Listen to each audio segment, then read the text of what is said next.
I'd ride it too. We ready?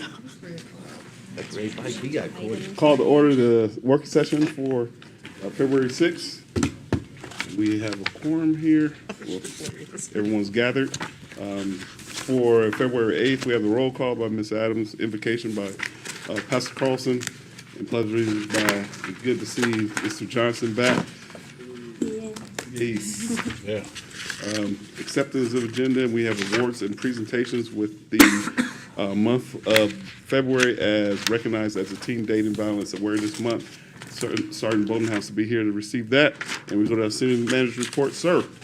Thank you, Mr. Mayor, members of the council. Got a number of things going on. So we have a bid out for our pedestrian walkway connection project, which involves multi-use path, ADA ramps, sidewalk and driveway, and we'll get you all the sites and locations for that. The pre-bid is scheduled for February 12th, and those bids are due on March 5th. Our annual street maintenance project, asphalt patching, crack seal, and liquid road sand seal.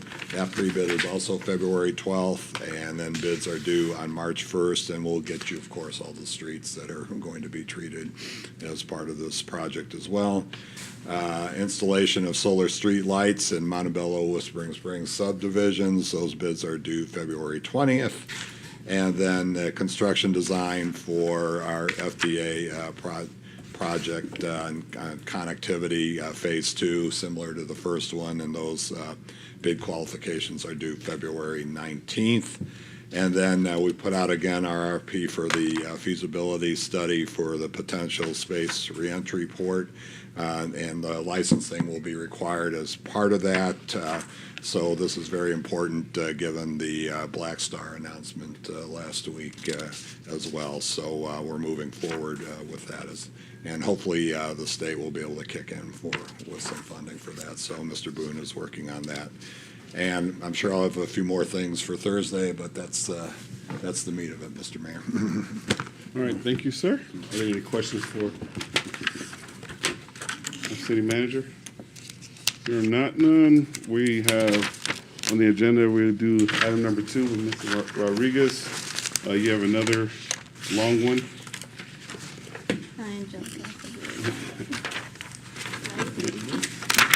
Then we do our public hearing and for resolution 2024-006 staff report. Ms. Adams. Mayor McCaw, members of council, this is a pretty standard transfer of a Series 7 liquor license, which is a beer and wine bar liquor license, to the Pizza Hut located on the east end of town in front of Ace Hardware. A background was conducted on the applicant and the owner, the primary owner of the license, and the police department has no objection to this moving forward. The notice of the public hearing was posted on the facility in excess of the required 20 days, and if approved on Thursday, it will be returned to the state for final action. Any questions, comments? I mean, I know, Sir. I know these are always pretty standard. I don't know if I ever see one that says it's possible that some may have a pending action or some kind of violation because they have a lot of licenses. I don't think I've ever seen that mentioned in their liquor license request, but. That's, Ms. Nations is a professional agent. Okay. And so they represent literally hundreds of, they're the service agents basically for these. And so they're not necessarily, they don't know what they're all doing at any given time, I'm guessing is what she's trying to say. Okay. Thank you. No more questions? And we'll proceed to item number 4, resolution 2024-007, staff report, Mr. Pragle. Yes, thank you, Mr. Mayor and members of council.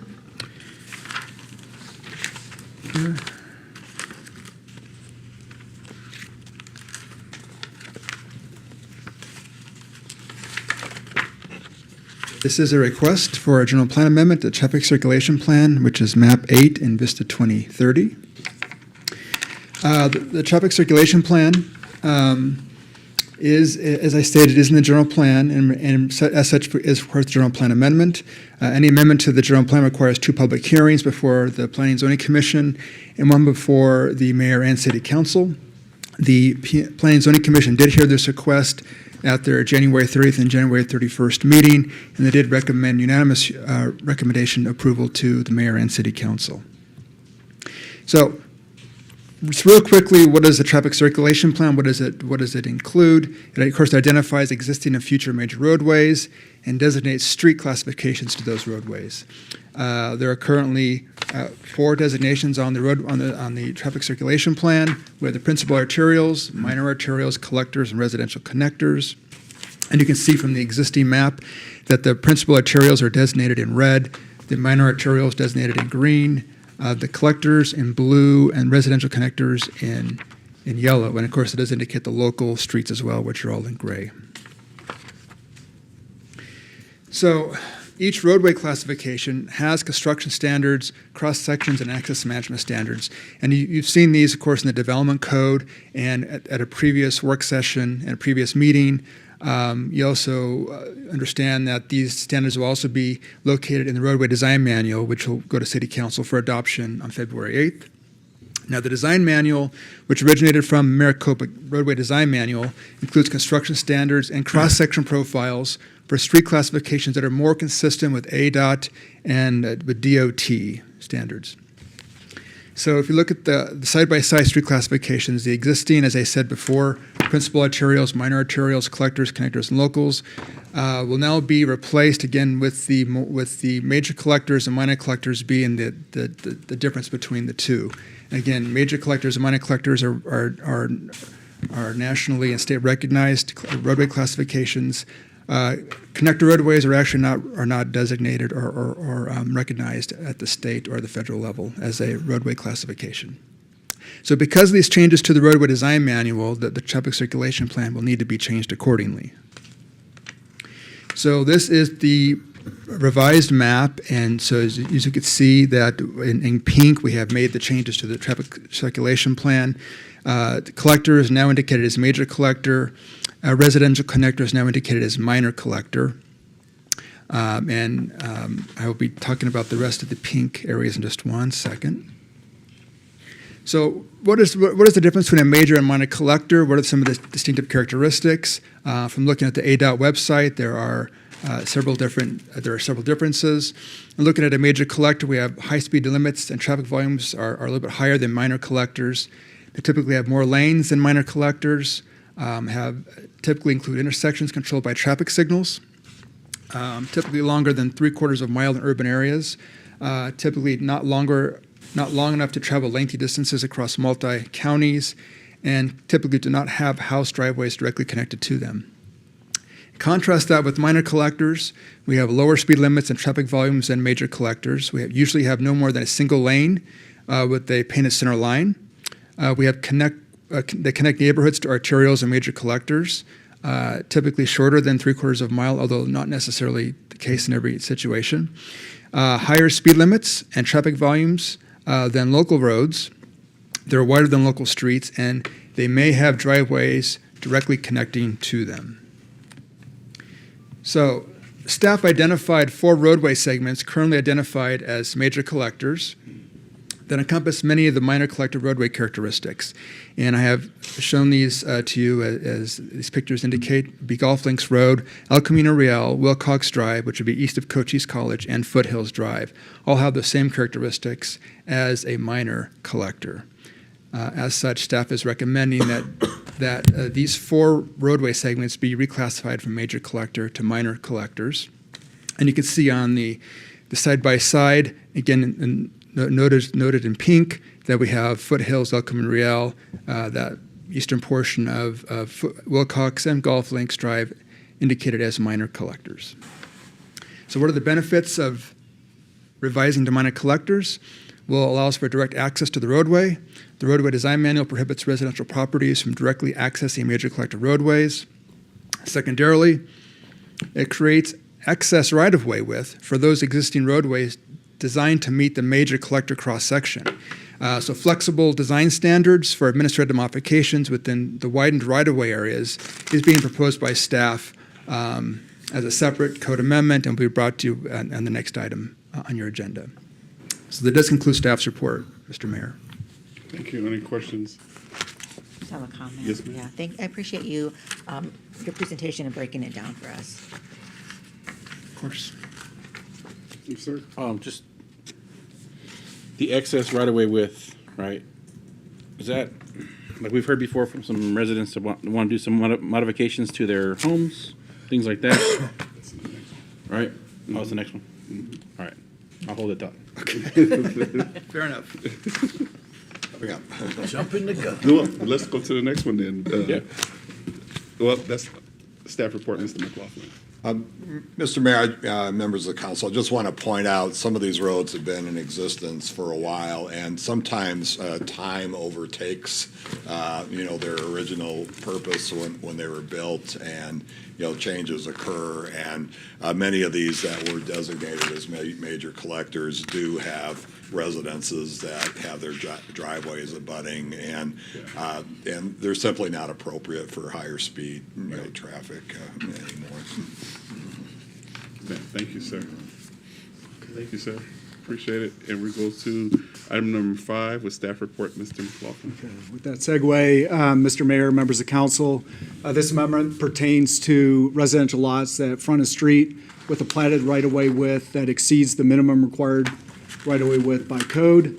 In those situations, a property owner can request an administrative modification to the setback requirement that is equal or less than the distance between the back of the sidewalk and the property line, which functions as de facto yard space. If no sidewalk exists, staff will determine its ultimate location based on the applicable cross-section. This change will help accommodate front porch or room additions.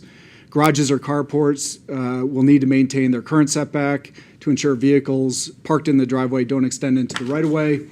We're seeking approval to declare a 30-day public record. The amendments were heard by the Planning and Zoning Commission and unanimously voted to recommend approval. With that, I'll answer any questions. Yes, sir. Comments, sir?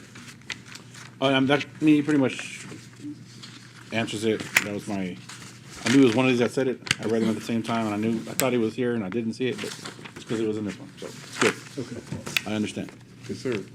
Yeah, and in that particular case, some good points were made. Foothills was developed a long time ago, was envisioned to be a major collector street at that time, therefore had a larger right-of-way width than is currently needed. That right-of-way width was impeding on his ability to put on his addition, so this change makes sense and allows him then to proceed.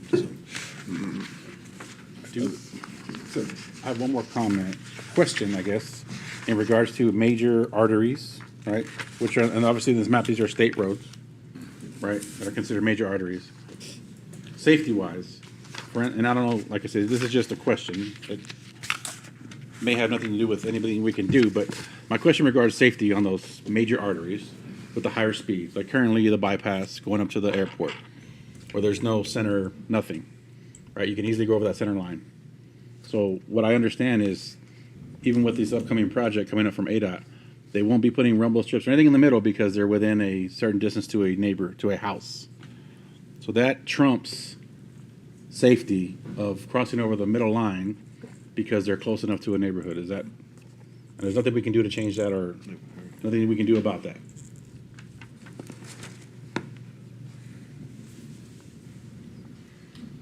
Mayor and city council members. So when it comes to the state route, the city doesn't have control per se of what decisions are made necessarily on the day-to-day. And I understand that they do have a traffic safety department that does do investigations on various types of accident-prone areas. In a previous life, this is something that I used to work in another state. And so they usually come up with recommendations. Those recommendations also lead to projects to help with addressing any of the issues that they feel like they might be able to address. In some cases, some of the improvements that most folks would assume would help might actually cause a bigger liability, in the sense that there's going to be more likely folks that are going to be hitting those. And then also, just as with us, we all have limits on budgets, and so they have to prioritize which projects go first. Now, I do know that the city was active on several projects that have happened here in town. One, for example, was the lighting project on State Route 90, working with ADOT and trying to help them realized that there was some issues there, and so they kind of worked together with trying to get the roadway lights and the hawk that was installed there along the State Route 90. But that was more so controlled over and justified through studies with ADOT. So if that's what you're asking, is specifically regarding the Yeah, I mean, just, buffer obviously when between people the ask two. like, hey, why has this never been a thing? Other than, well, because ADOT says we can't do it. But Well, and again, that's always something that we can ask ADOT to follow up on too, if there's been anything studied in those areas. And yeah, if to me, it's they've just got odd. I any- mean, anywhere I've been, I've never seen a road like this where you can easily cross over the line and there's nothing there. Like even no, there's not even one little marker. It's just a line, right? And that We've would be. been lucky thus far in this recent years, but obviously we've had some stuff, especially near the airport, which is where I'm more worried about because of past accidents that have been out there. But from what I understand, reading the literature from the upcoming project on that area, is the reason they're not going to do it is because of houses being within I think it's 2,000 feet or something like that of it. And that I don't have information Okay. on, so that would be something to ask ADOT. Yeah, it brought up the question because I saw the artery and that's the area. All right, thank you. Thank you. Ms. Broussard, ma'am? Mr. Mayor, members of council, so I'm not aware of any restriction in terms of 2,000 feet from houses, so that would be brand new for me. Not to say it doesn't exist, but I haven't heard of it up to this point. I can tell you that there was what's called the road safety assessment done on that segment of roadway. It's been a while now. It's been about 10 years, but I was involved in that process. And that was after the motorcycle accident that occurred along there. And so ADOT did make some changes to that roadway as a result at the time. They had a project going through there, the last project in that area, and they were overlaying the road. So they actually moved the lane lines. So whereas previously the center lanes were narrower and the outside lanes were wider, they flip-flopped that, and they moved the lines to give the center lanes more room so that if someone drifted a little bit, you could move over while staying in your lane. They also added some tactile devices, to little bumps along that center line, to try to address the issue. I do know that there has been additional accidents along there since then. I'm not sure what ADOT's appetite would be for another road safety assessment in that area, but it's certainly a question worth asking. Cool, thank you. Appreciate it. Thank you. Comments? Any other comments? All right, go to item number 6. Staff report, Mr. McLaughlin. Okay, is this the warehousing one? Yes, sir. All right. So on Thursday will be the final reading of the amendments we presented to you last December, dealing with adding warehouse, storage, and distribution uses as a permitted use to the general commercial zoning district, subject to certain conditions being met. The other changes apply to the city's outdoor storage and screening regulations. The district regulations and the development code includes a chart that specifies use allowances by zoning district. The P signifies those uses that are permitted by right as a principal use on the property. The A signifies those uses that are permitted as an accessory use. An example of that would be a small retail component in a light manufacturing facility. The C means that the use requires a conditional use permit, subject to staff review and council approval, to ensure any of the anticipated impacts are addressed. Then the NC on the chart would signify the use is not conforming. Those apply to uses of land that predate the existence of the code and are allowed to continue in their current form. So with that explanation, the main motivation for adding warehouse, storage, and distribution related uses to the general commercial district, with the exception of properties fronting Fry Boulevard, is to increase the reuse potential of some of our older, larger commercial buildings on the west end that have been vacant for some time. The outdoor storage requirements are being relocated in the code for ease of reference and to further defined to provide for consistency and clarity. What's being proposed are basic standards that are found in most zoning ordinances. The amendments were put out for a 30-day public comment period. No feedback has been received to date. The Planning and Zoning Commission helped shape the final form of the proposal before you and ultimately voted unanimously to recommend approval. And with that, I'll answer any questions. Questions, comments for Mr. McLaughlin? Thank you, sir. Okay. For our next item number 7, staff report. Mr. Pregler. Yes, thank you again, Mr. Mayor and members of council. Again, this is a request for final adoption of the roadway design manual and associated code amendments. And this request has gone through a 30-day public comment period and is now ready for final adoption. Again, I just want to provide you a quick summary of the Sierra Vista Roadway Design Manual and what it's going to be including. So why are we creating this design manual? Again, it will consolidate codes and standards into one document. It'll be consistent with state and national traffic and construction standards such as AASHTO and MUTCD. It'll provide design flexibility, and it will be more user-friendly for developers and contractors. Now, the template for the design manual came from the Maricopa County Roadway Design Manual. This manual was selected because many of the city's standards construction details derive from Maricopa Association of Governments, which are also utilized by Maricopa County.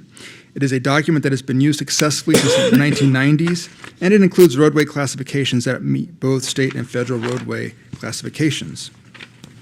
Now, the roadway design manual includes construction standards for roads, sidewalks, curb gutter, access management, revised road classifications, revised street profiles, and landscaping and irrigation standards in the right-of-way.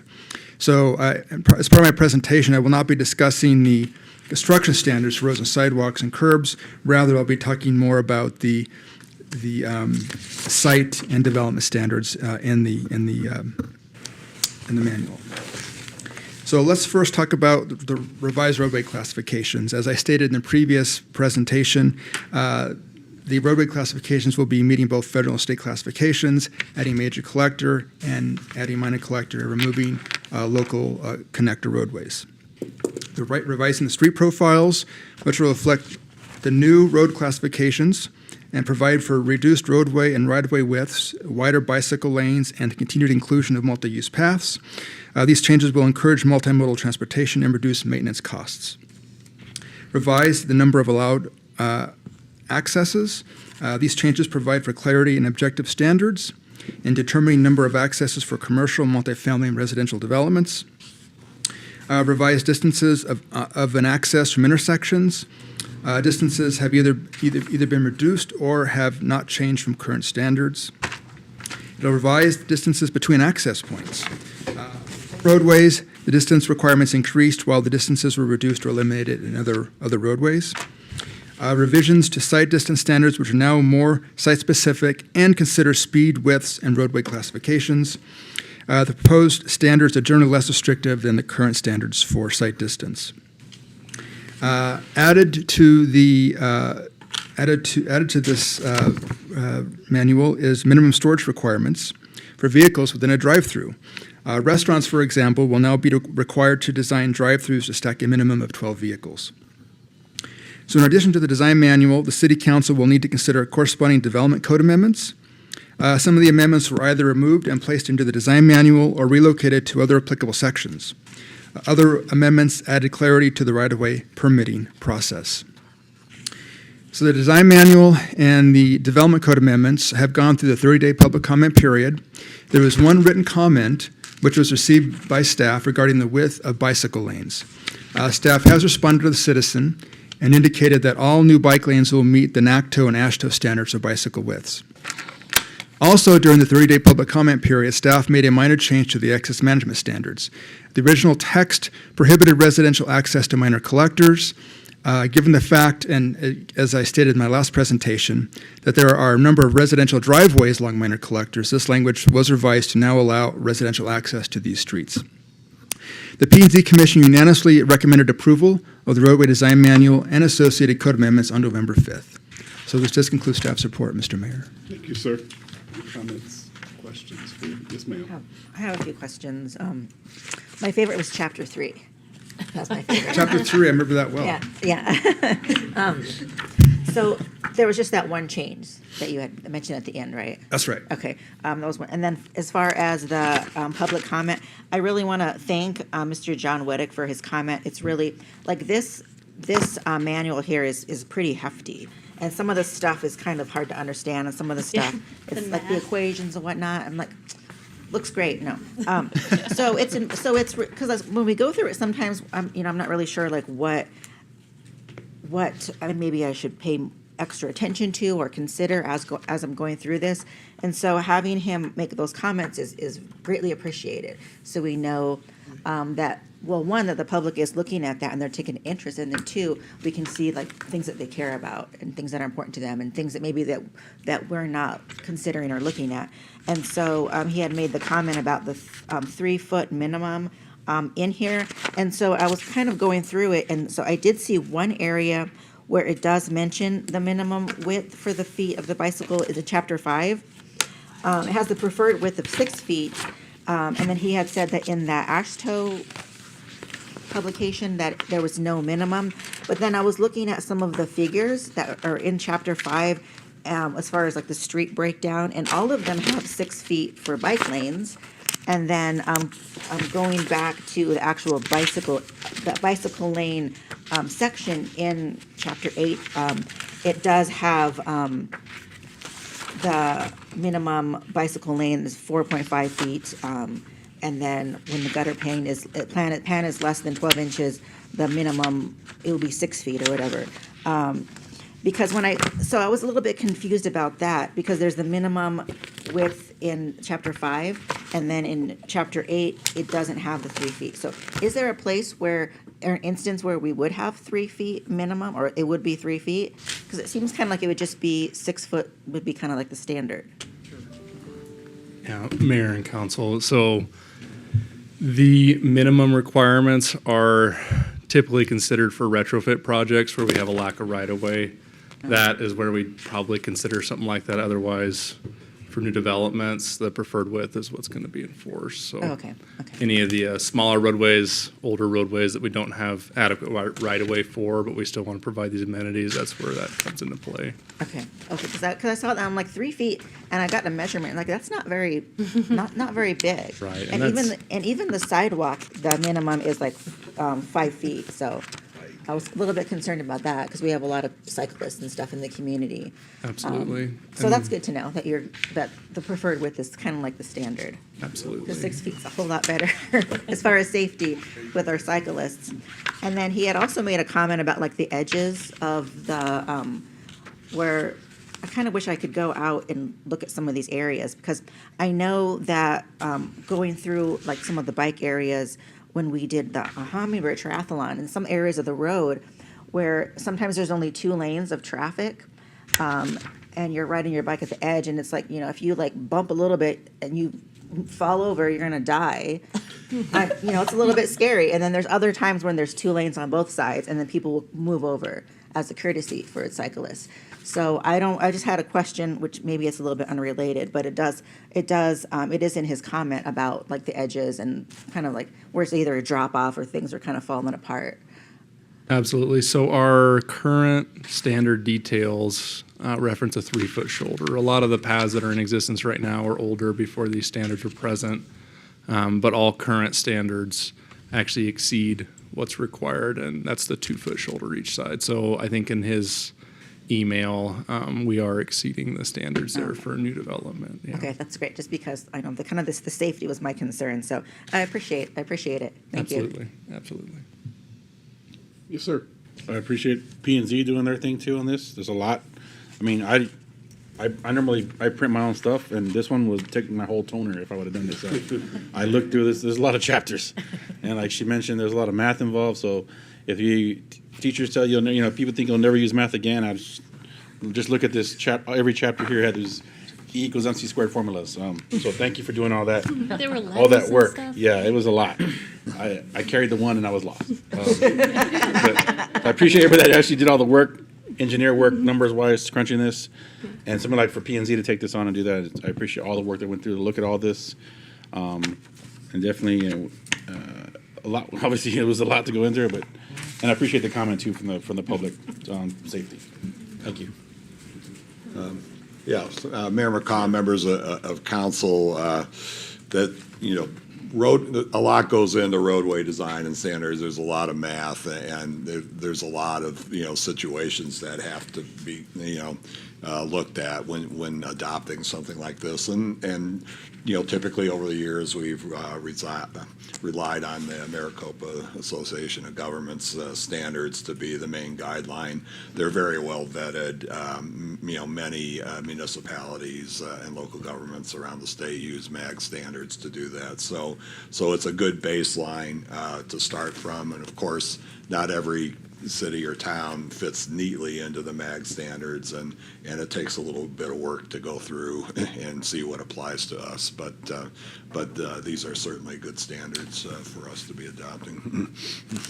Excellent. Any more questions? All right. Thank you. Yes, ma'am. Oh, okay. Thank you, sir. Thank you. Appreciate it. Always did want to become an engineer. Yeah. So we have the call to public comments and requests of the council. And we'll go to item number B, council executive report, sir. Okay, thank you, Mayor McCaw, members of the council. Appreciate you reviewing this month's executive report for November and December of 2023. You'll note in my letter, a lot of things are going on, and of course it's budget season, so that keeps us pretty busy. But the other thing that goes on is the legislative session that's currently going on in Phoenix. We highlight a few bills in there, but items of note that we're watching for that aren't necessarily in the letter pertain to potential sweeps of highway funds, airport funds, and then, of course, we're keeping our eye out on what may happen with the transaction privilege tax on food. So there hasn't been any talk about that yet, but we suspect that may come up when they start getting into their budget discussions. So we work with our lobbying firm, Tri-Advocates, and they're keeping an eye on all that for us.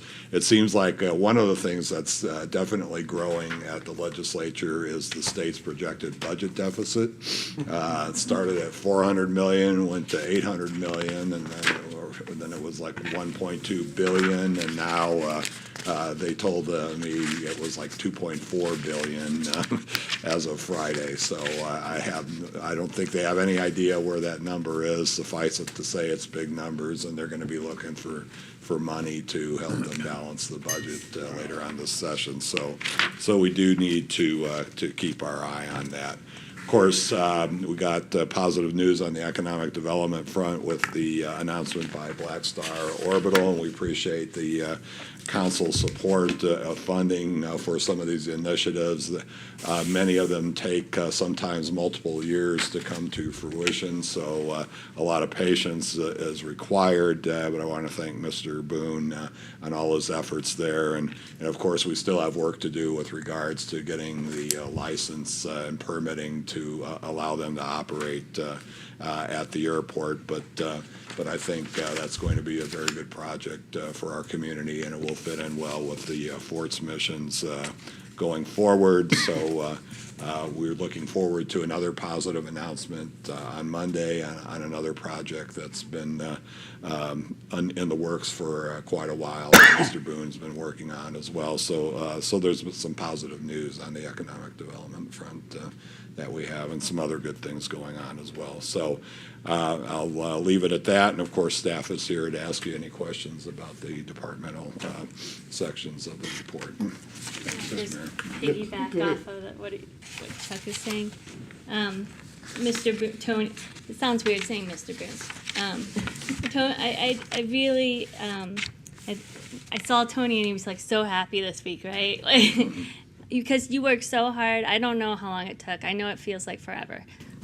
Yeah, how long was it? When did this all start? But you were the perfect person for the job because you spoke the language that needed to be spoken. And I'm like, how do you? So I'm just so grateful for all your hard work, and I know that you had help, but you were the front man. So thank you for all you did to bring them here. Yes, sir. Oh, okay, we're still talking about the report, right? Yes, sir. We're Okay. still on the report. A lot of good work always goes into these, so it's a lot to go over. A lot of good information that I wish everybody in the public would read these. So much good information here that we get asked a lot of times. It's right here. It really provides a lot of insight on a lot of things. Let me see. Some of the numbers that I like getting from this, like 6,600 people use our ice skating rink, which is great.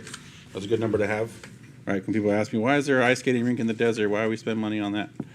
There's people that obviously use it, and it was a good thing. It was a good event. It always is a good event. But numbers like that, I like to see that. Obviously, things like we're partnering with the fort still. Even little things like, not little things, but like a vending machine for books, right? That did very well in the mall. Now it's going to do very well in the PX on the Fort Huachuca. So that's a great thing. I love that people are still checking out books. Because if you would have me bet, I would say no. But the numbers don't lie if that's the case. So I'm glad that's still happening. And I'm glad our youth commission update got in here. Appreciate that for doing that this time. We made it. We made the cut this time. A lot of stuff going on. They want to present at an upcoming work session, so that you can hear what they're working on. So I'm looking forward to that as well. And the Parks and Recreation Commission, that update to the design of Roadrunner Park is amazing. All right, good. I'm not going to talk about it. I'm just going to let you talk about it. I'm just saying it's good. I like it. So funny. It's good to see that the compost they have recovered from the big fire. Right, that was a big issue, a big incident. But we always run out of compost, so people are, I'm sure, they're making their way out there to make on that good deal. And I'm sorry to hear about I didn't know that our employees got attacked by bees out there at the wastewater facility. So hopefully they're okay. I'm glad they put that in there because it's good to know that. And there's some dangerous things going on out there for our employees. He would think they'd get attacked by bees out there working at the wastewater plant. So Just to clarify, it was not out at the compost facility. Okay. It was over on the west end of town. They were Oh. working in an alley, so they were in a constrained area. The vibration of the vehicle triggered the bees, and fortunately, they were able to get out quickly. okay. He likes to hang out in the water meter areas. Is normally what I see him in the alleys a lot of times. So I'm glad they're okay. Thanks for that update. Obviously, a lot of tourism stuff. I love that. I love that our tourism commission is building. We hired a tourism person downstairs. You know, I'm still looking forward to seeing those signs on I-10 that say, "Come down here and see the Hummingbird capital of the U.S. and home of the Buffalo Soldiers." It's going to happen. So I'm hoping to see that soon, like next month. That's the cardboard, bro. Yeah, we'll do it. And then I'm making my way towards the end. Build a statue. Sorry. I go through this whole thing. I think it's important to pull out these good things. All right. Fires. Purpose long. Staffing reports from PD, animal control. It's good. Obviously, we talked about that. A lot of people are talking about the community. It's important. They're at max capacity. We All have right. 6 in the class right now.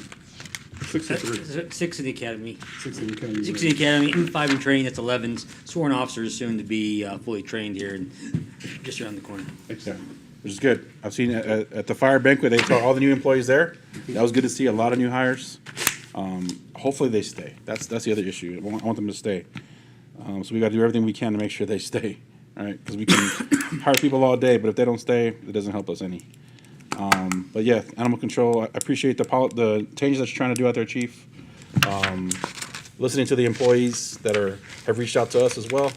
So it's important that their voices are heard and we try to do what we can on our end. And I know that they're working on it. PD being an arm of, or animal control being an arm of PD. And I know there's a lot that goes into it. But one thing I keep hearing over and over, it's not just on this, but it's just the background checks that take so long. And we've talked about this before. And it's still happening. So I don't know what, I know we had tried, we were hoping that the civilian hires were never going to help with that. Have we seen any of that happen, Chief? Yeah, so we have a civilian background investigator that can get these done in 1 to 2 months. I'm not sure if the council inquiry went out, my response on that. The hiring process is a multi-stage process, and any lag in between each stage when it goes from application submission to then submitting the background information that's required. Right. And then the next stage is the interview, the oral board, then the background, and then there's some other tests that go beyond that. Any lag between that, we got to shorten up to make it to make it quicker. With our police officer recruitments that we've been having Lily Perry, our recruitment specialist, work hand in hand with HR, so it's a very coordinated process. We've been doing that solely with police officer hiring because we have a crunch to get a academy date, because if we hit the academy date, we're gonna wait another 6 months to get people in. So Lily Perry's just been on some leave, but she's gonna be coming back soon, and with our records and our animal control recruitments, those civilian recruitments, we've kind of kept over at HR for the most part while we've been focusing on the police officer recruitment. Lily Perry is going to start applying that same kind of coordinated process to just work on those when it goes from one stage to the other, moving it kind of seamlessly. Okay. And I think you'll see some improvement on that. Yeah, I appreciate that update. Thank you. Yeah, especially something like, laterals. You would think it'd be easy. I would, in my uneducated mind, I would think if somebody comes from another police department to ours, it should be an easier process than somebody who's coming, say, off the street. Yeah, well, Councilmember Rodriguez, having been involved in the hiring process for a number of years, we don't want to hire another agency's problem child. Right. So we actually require our background investigator to go physically to the other agency where they worked Okay. and physically look through all the files, because sometimes the files they won't share with us. Gotcha. It takes some time. We've literally gone as far as Texas to an agency out there and say, we want to see everything on this before we bring them in to our community to be a police officer. Let's make sure this isn't a bad apple jumping ship here. So there's some areas where the benefit is worth the extra time, Okay. but we're always going to work toward a quick process. I really, really appreciate the explanation too. Thank you. It really, really clears up some things and some questions that people have. Sir? Yes. I have some comments. Yeah, I always appreciate the executive report. It has a lot of good information. And I do feel like everybody should take a look at it. If you don't know where it's at, sierravista.az.gov. You go hover over our city, the drop down, and then you would click city manager under departments, and then on the left it's executive reports, and you can go and see all of them, all the past ones. So go out there and take a look at them, because they have a lot of really cool things, and you can track things over time too. So that's really cool if you like to do that. Some of the things that I have marked is the pool pooch potty I knew you were gonna mention that. when they for the maintenance at the cove. So in 2019 it was held. They drained it, but the dogs got to go in there and have a great time. So 57 dogs were able to go hang out and play there, and the picture is super cool. So that's really great. I love seeing that, and I'm sure the dogs really appreciated it too. So that was really cool to see that highlighted. And then I also wanted to comment on the compost available too. Like years ago, I tried to do my own compost. I thought it'd be super cool. I got a book. I looked up how to do it, and it was really hard. I tried, and I'm like, I can't do it. So if anybody tried to do it and they couldn't do it, well, the city's got some really great compost. So go out there, really good price. Go out there and check that out and get that for your garden and when you start planting stuff. I also wanted to comment on the Better Bucks and Better Works recap. I think it was really great to see that the Better Works program, they had a total of 841 hours that were worked, and then a total of 42,000 pounds of trash were collected. So I think that's super cool to see that being done. Everybody wins with that. That's really great. I love seeing that and having those updates. And then I wanted to give a shout out for the employee profiles, Tammy Goldberry and Nathan Stark at Sierra Vista PD.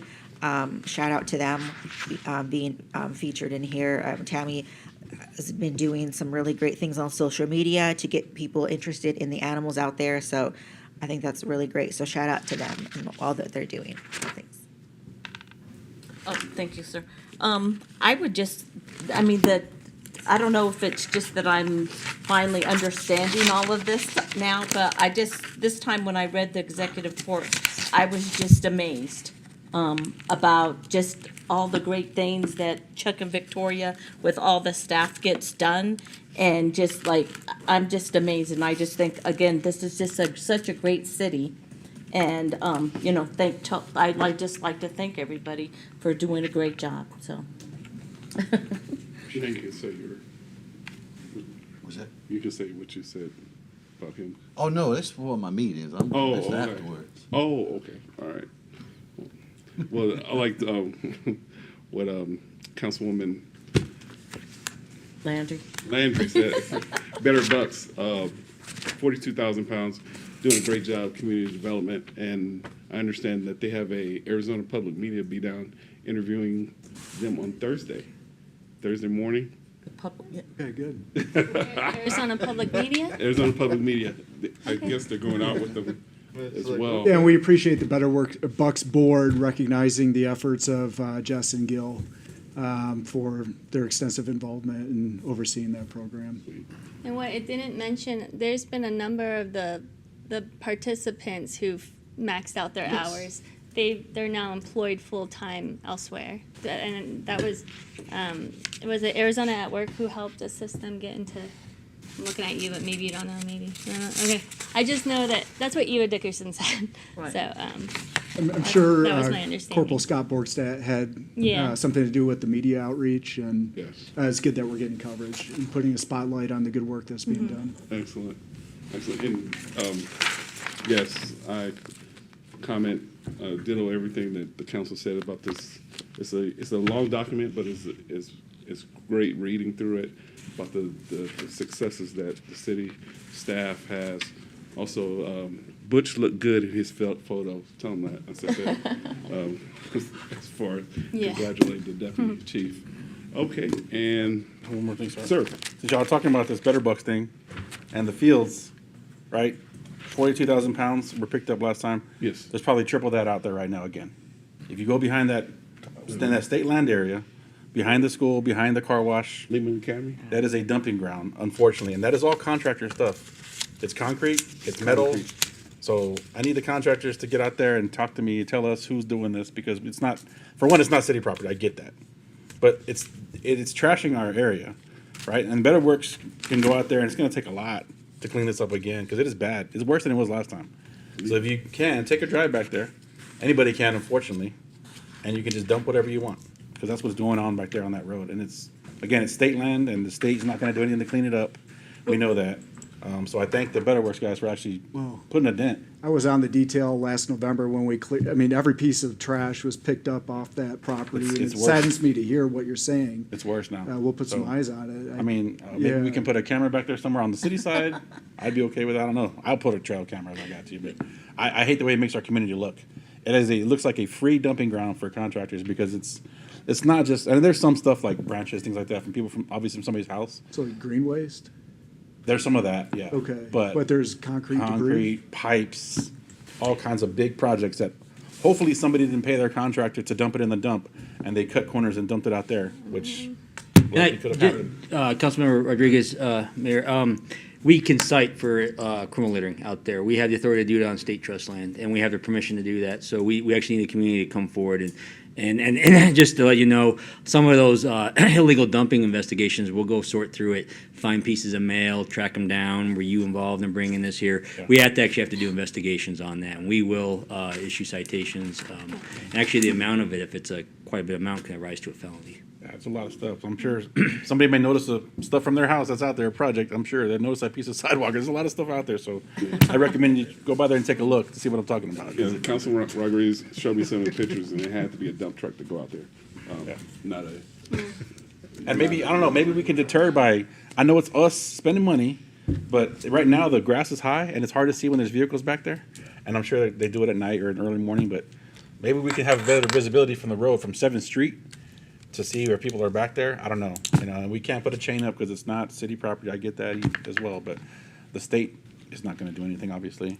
So maybe that's something we can talk to our state representatives when we hear from them, or they come down and visit us, so we can take them on a little tour out there and show them what their state land it looks like. Maybe, unfortunately, the news that's coming on Friday to go do better work, there's a big project they can see for themselves, too. Okay. All right, I'm off my soapbox. All right. Any other questions, comments? All right. Item number C, report on recent trips, meeting and future meetings. Bam. Okay, tomorrow, the Transportation Commission will be meeting up here in the conference room at 3:30. So anybody is welcome to attend. Upstairs, the door will be open and it's up in the conference room. And if you can't make it tomorrow, but you do want to make a future one, it's the first Wednesday of each month. It'll be upstairs here in the conference room unless otherwise noted, but that's usually where it's at. You may, sir. So Parks and Rec met last month, and two things that have come before council here soon. They got status update for Roadrunner Park. There's 2 designs with different elements on each design. All of them are amazing. You're gonna want to go, yep, but we can't. There's only so many. But the designs are amazing, and there's a Miss Patuchik that heads up works with the engineer firm. Not related, but it was a funny discussion when we was talking about Miss Patuchik. And then the renaming or naming city properties, that's gonna come before us hopefully in the next month or 2. So it was a good meeting. And then we meet again tomorrow, next Tuesday at 5:30, if anybody wants to join us. Yes. I have, last week, we had our first Rural Transportation Advocacy Council meeting in Phoenix and met with senators and representatives to introduce the bill that's mentioned on the first page of the council executive report, the HB 2412. And that, because of the deficit that Chuck mentioned, we only put in we're only really gunning for the one project for us this time. But it did pass the House Transportation Committee 9-1, so it's off to a good start. And that includes an ask for $8.1 million for Buffalo Soldier Trail. So hopefully, yeah. Hopefully get some funding. We had our youth commission meeting this past Sunday. It's been on the first Sunday of the month. Maybe changing it because obviously herding cats, teenagers, and trying to get them the same day. School events, maybe moving the time. They're doing their own. They're going to send out a survey to the commissioners to see what day works better. But a lot of projects coming up. They have a lot of things they want to do in our community, and we're going to make them all happen. So I'm looking forward to these things coming up. Got our support, ma'am. Yeah, so, thank you, sir. The Tourism Commission met yesterday, and it was a really good meeting. We're just slowly moving forward. But we are down 1 commission member, or no, 2. And so for our tourism, so I did want to mention that. So if anybody was interested, they could put in their application, online.